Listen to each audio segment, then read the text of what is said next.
Referrals are an opportunity that might not have been our initial intention of how we're going to handle leads. But if you open yourself up to the possibility that there are leads that you're going to generate that are not in your wheelhouse, and you give yourself the time and the chance to find another law firm that might be interested in that type of lead, well, now you're creating paths of passive revenue for your firm.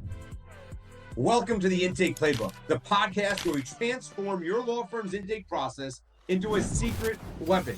I'm your host, Gary Falkowitz, and I've spent more than a decade helping law firms across the country maximize their intake performance.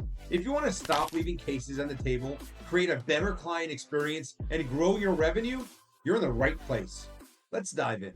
Guys, stop discounting referrals. It is time to double down on them. Let me give you a quick story about referrals and the impact that they can have on a law firm. Early on in my consulting career, I visited a law firm, a client of mine, stayed there for about a week, and we dove into everything that the law firm does. And when we finally got to referrals, I had asked, are you guys referring, and this is a pretty strong brand, by the way. I'd asked, are you guys referring out leads to other law firms? And the answer was, of course. So let's look at them. Let's see how they're going. Let's see how successful they are for you, what the benefits have been for you. They had warned me that they haven't been very aggressive with their referral follow-up, and they get checks from time to time. And that's been a nice little added benefit to work with referrals. I said, great, but let's dive in even deeper. Who are we working with? What's our follow-up like? What types of cases are we referring out? What's our referral fee percentage? What are the statuses of all these referrals? I said, let's start with just those leads that were referred out last year, just a year before my visit. And it turned out, I'm not going to get the numbers exactly right because we're talking about 15 years ago, but it turned out that they had referred out about 1,000 or so leads to multiple law firms in their state. And I said, okay, what's the status of all these referrals? Because it wasn't in the CRM. And there wasn't really a good answer about what the status was. I said, do me a favor, because it's really important, especially while I'm here. I want to make sure that we hold each other accountable and that we keep the momentum moving forward. We need to get some answers here. Do me a favor and send an email out to every one of these law firms with a list of every lead you had referred out. And please ask them for an updated status on those leads. So they sent it out, and by the end of the week, they got a report back from each law firm, and here's what we found. Over 30 cases that they had sent out to other law firms had already resolved for a fee, yet the law firm that I was consulting with, my client, was not a referral source for those leads, so they never got paid their referral fee on over 30 cases, which obviously was rectified, and then they were paid. There weren't any major issues over there. But even more telling was that there were probably about 50 or so leads that the other law firm, the referral law firm, did not have any documentation on, had no idea that these leads were referred out, because the method that was being used by my client was such a passive, laid-back method. There was no confirmation that the referral law firm ever received them. Who knows how much money was squandered because those cases weren't even followed up with, let alone retained or resolved. At that point, I said, no, this is ridiculous. We have to start fixing this problem with referrals. Obviously, that law firm now is one of the best referral firms in the country, but we have to fix this problem for all law firms. Because here's the thing about referrals. They give us an opportunity to become passive investors in our own business. They give us an opportunity to make passive income, to the extent that exists, in our own business. So it's really important that we do a few things really, really well to ensure we maximize revenue from our referral portion of our business. And there are a few things I want to teach you. Number one, it's the fact that it's an opportunity, right? Referrals are an opportunity that might not have been our initial intention of how we're going to handle leads. But if you open yourself up to the possibility that there are leads that you're going to generate that are not in your wheelhouse, and you give yourself the time and the chance to find another law firm that might be interested in that type of lead, well, now you're creating paths of passive revenue for your firm. I remember when I managed the intake for a large personal injury law firm, I made it a very important priority of mine to look at every lead that we received that we didn't accept, that we didn't want, to see whether it might be something another law firm wanted. And it was a really cool day or moment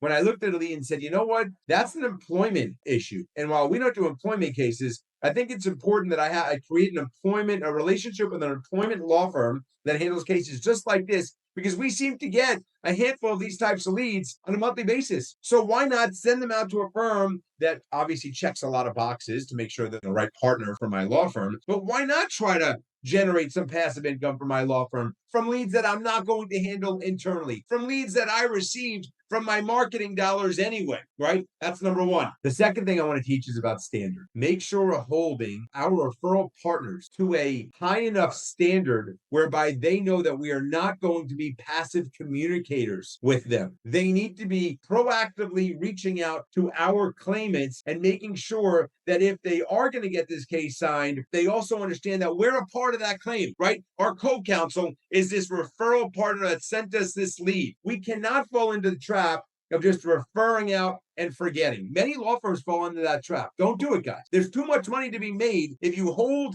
your referral law firms to a very high standard of communication, not only with you, but with the potential claimants or with the claimants. It's really important you hold them to that high standard. And by the way, if they tell you that they can't meet that standard, no surprise. Time to find someone else. Do not lower your standards because your referral partner refuses to give you the resources necessary to maximize revenue on your marketing campaigns. Number three, hands off. In other words, these must be warm transfers. Warm transfers are not a luxury. When someone calls my firm and says, hi, I'm looking for an employment, I'm going to mess with employment law firms for the moment, right? I'm looking for an employment law firm. I am not allowed to say, let me gather your information. Let me consider it. There might be another law firm I could send you to, and please be on the lookout for a phone call or from an email from me or from one of my partners. That doesn't work. Not in this competitive day. What you need to be doing is you need to be warm transferring those leads to a specific firm, letting them know, by the way, letting a claimant know that you're on top of this. You know exactly which firms are going to work with, why we're working with those firms, what types of cases those firms handle. And if you get a lead that you know is a specific or perfect referral for one of your partners, get it done warm transfer. Because all of you know, you've heard me enough to know that if you have to call someone back, the odds of converting that lead into a client diminish significantly. The whole idea here in sales and intake for law firms, for business, is to convert a lead into a customer or into a client immediately. Because the moment they leave your business, the moment they leave your showroom, the moment they hang up on that call is the moment you may have just lost a potential client. Number four, the communication that you have with your referral partners must be proactive and it must be aggressive. Here's the thing. If I'm say I do that warm transfer and that referral law firm, for whatever reason, is unable to do a one-call close, they're unable to get it signed while on the call, and now they're playing the follow-up game. The squeaky wheel gets the grease. You've heard that before.